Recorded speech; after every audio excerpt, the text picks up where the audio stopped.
Je vais vous faire une présentation de Miro, logiciel collaboratif qui peut être utilisé dans l'éducation. Beaucoup de possibilités. Voilà comment se présente l'écran de Miro. À gauche, ici, vous avez une boîte d'édition, une boîte à outils. En haut à droite, des outils de partage pour collaborer à plusieurs, présenter un cours aussi par exemple. En bas à gauche, des possibilités de présentation, de chat, de partage d'écran pour la visioconférence. Ici en bas à droite, on peut zoomer jusqu'à 400%. Je vais vous présenter déjà un exemple de cours réalisé avec Miro que je peux présenter à des élèves. Voilà mon tableau de bord avec plusieurs cours, ici sixième, ici première, seconde, un cours de sixième par exemple. Alors au départ ça peut perturber un petit peu vu le nombre de documents qu'il peut y avoir, mais je vais vous montrer comment on peut mettre de l'ordre dans ce fouillis de documents. Voilà, je vous montre par exemple euh, des documents élèves, des documents livres, il peut y avoir des documents vidéo. Ici par exemple, il suffirait de cliquer sur la flèche du milieu pour avoir la vidéo. Voilà par exemple.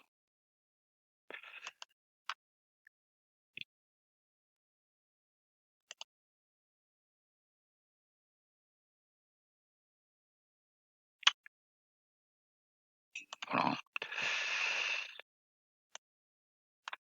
Alors je vais peut-être déjà au départ vous montrer les outils d'édition à partir d'un tableau vierge pour vous montrer par exemple comment on peut créer un document, une affiche par exemple.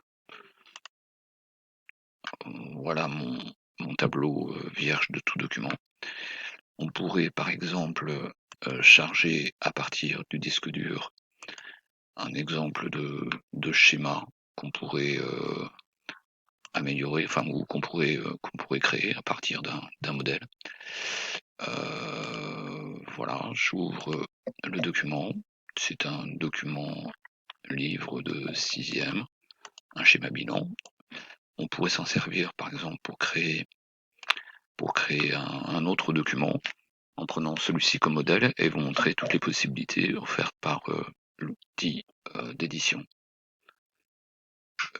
Je commence par exemple par vous montrer comment on peut intégrer des petites images que j'aurais au préalable recherchées sur internet, des êtres vivants par exemple.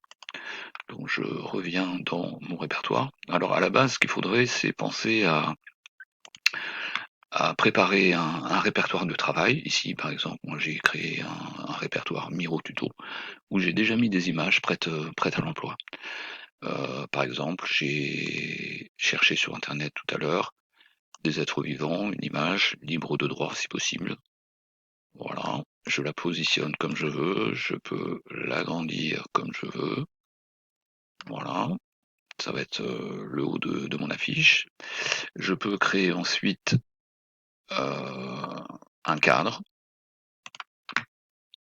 pour créer un titre par exemple. Voilà, j'ai la flèche de cadre. Voilà, je mets être vivant pour avoir le même titre. Je peux élargir ma bordure, lui donner la couleur. Voilà, on peut élargir encore. Voilà.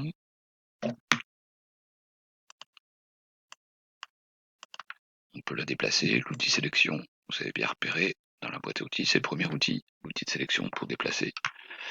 Modifier la taille. Voilà.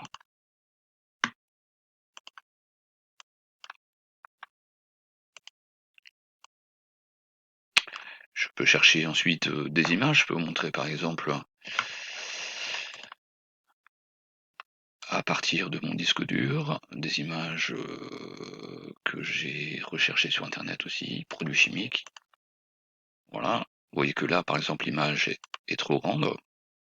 Eh bien, on peut la rétrécir, lui donner la dimension voulue. Voilà. On peut zoomer. On peut créer une flèche.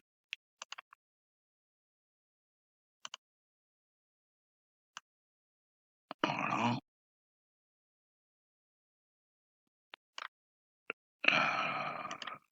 Lui donner une épaisseur également, type droit, épaisseur, pointe de flèche, couleur. Voilà, on garde la même couleur. Voilà, créer un titre. Alors, outil très très utilisé avec Miro, c'est les fameux post-it. C'est un peu le logo d'ailleurs de Miro. Voilà, je peux très bien créer un post-it ici. Extraction de substances chimiques. Voilà. L'outil sélection me permet aussi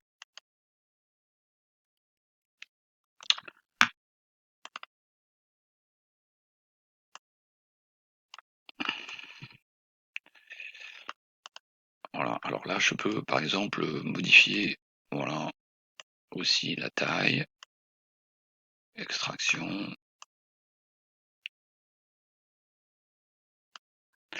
Je peux continuer comme ça et jusqu'à obtenir une affiche convenable. J'ai des outils de dessin également, dessin à la main. Je pourrais très bien dessiner quelque chose, hein. Je peux montrer ici, très utilisé, très apprécié par les élèves quand ils viennent au tableau. Des outils de dessin, des outils gomme, la pointe du crayon, je peux agrandir, je peux modifier la couleur. Beaucoup de possibilités. Alors quand je pense que l'affiche est finie, je peux l'exporter. Les outils d'exportation sont en haut à gauche, export this board en anglais. Et là, je peux soit sauvegarder en image, format image, JPEG par exemple, ou au format PDF. Je vais prendre le premier JPEG, je donne la dimension voulue à mon affiche quand je pense qu'elle est terminée. Et là, avec l'option que j'ai moi en tant qu'enseignant, j'ai accès gratuitement à toutes ces options-là. Je peux choisir une taille large qui permet d'exporter avec une excellente résolution. Quand vous avez, vous, en tant qu'élève, l'option avec les 3 tableaux gratuits, vous n'avez que la première possibilité au format petite image. Donc là, je peux enregistrer Miro, je peux lui changer de nom, hein, tuto 1, je vais mettre Miro affiche 1, donc il enregistre, voilà. Et là, je peux facilement la récupérer, afficher dans le dossier. Je vérifie que mon image est correctement sauvegardée. Afficher dans le dossier quand il a fini. Voilà. Et là, je peux l'ouvrir, la modifier, l'éditer. Et voilà. Donc voilà comment se présente l'interface de Miro.